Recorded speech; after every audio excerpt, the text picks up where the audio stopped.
Cette proposition de loi qui entend lutter contre les phénomènes de spéculation foncière et immobilière auxquels la Corse est confrontée depuis plusieurs années, nous la soutiendrons. Elle soulève des questions majeures qui méritent d'être traitées et qui méritent l'expérimentation proposée. Elle pointe en effet, cette proposition, les difficultés pour se loger en Corse et les injustices profondes générées par le système actuel. La question du patrimoine, la question des murs, de la terre, la question de pouvoir se loger et vivre au pays et travailler au pays est l'un des facteurs importants. Et déjà dans les années 30, un grand résistant corse, Jean Nicoli, assassiné en 1943 par les chemises noires, évoquait dans des écrits ce qu'il appelait lui-même les spoliés de la terre. Et il en faisait l'un des combats et l'un de ces combats.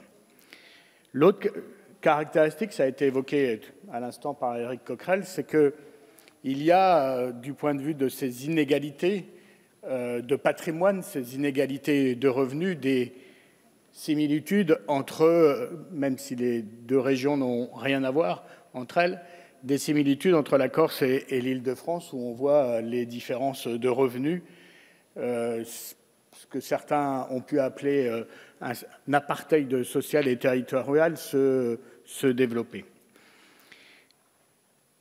De tels écarts sont, contrairement à ce que l'on pourrait penser, sont notamment liés à la question du patrimoine. Et tous les mécanismes de défiscalisation, notamment qui ont été mis en place ces dernières années, ont fait qu'accroître à la fois les inégalités de revenus, mais aussi les inégalités de patrimoine. Il est donc temps de les réorienter.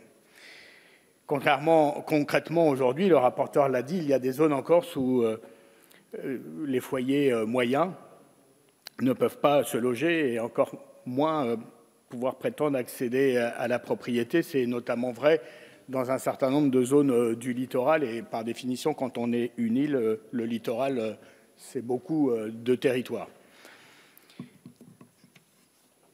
Le point 1 de la proposition de loi, face à ce constat inquiétant, propose d'instaurer dans le cadre de l'expérimentation un droit de préemption qui doivent permettre de renforcer le droit par lequel la collectivité de Corse peut intervenir à propos d'une mutation d'un bien immobilier, qu'il s'agisse d'une vente, d'un échange ou d'une donation. La deuxième mesure, ça a été dit, permettra de financer les interventions foncières de la collectivité en instaurant une taxe spécifique sur les résidences secondaires qui permettra de financer en partie les préemptions nécessaires. Enfin, la troisième proposition consiste à renforcer la possibilité donnée au plan d'aménagement et de développement durable de la Corse de créer des zones d'activité, de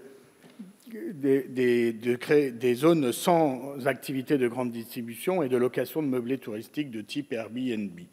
Nous soutenons ces propositions et je voudrais profiter de ce propos pour profiter de la présence de la ministre pour dire deux choses. Aujourd'hui, le droit de préemption dans notre pays, il est adossé à la justification par un intérêt public. Et cet intérêt public, il n'est justifié que par la création d'une école, la création d'un équipement, la création d'une route, enfin des choses qui relèvent de l'intérêt public.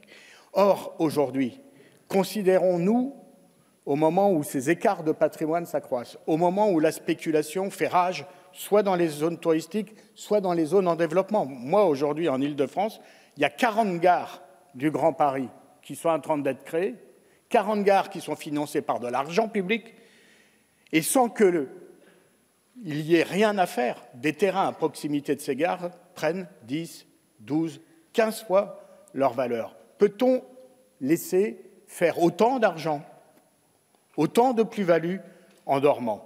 Je pense que ce n'est pas possible et donc la lutte contre la spéculation, que ce soit en Corse, mais que ce soit aussi en Île-de-France, doit relever de l'intérêt public.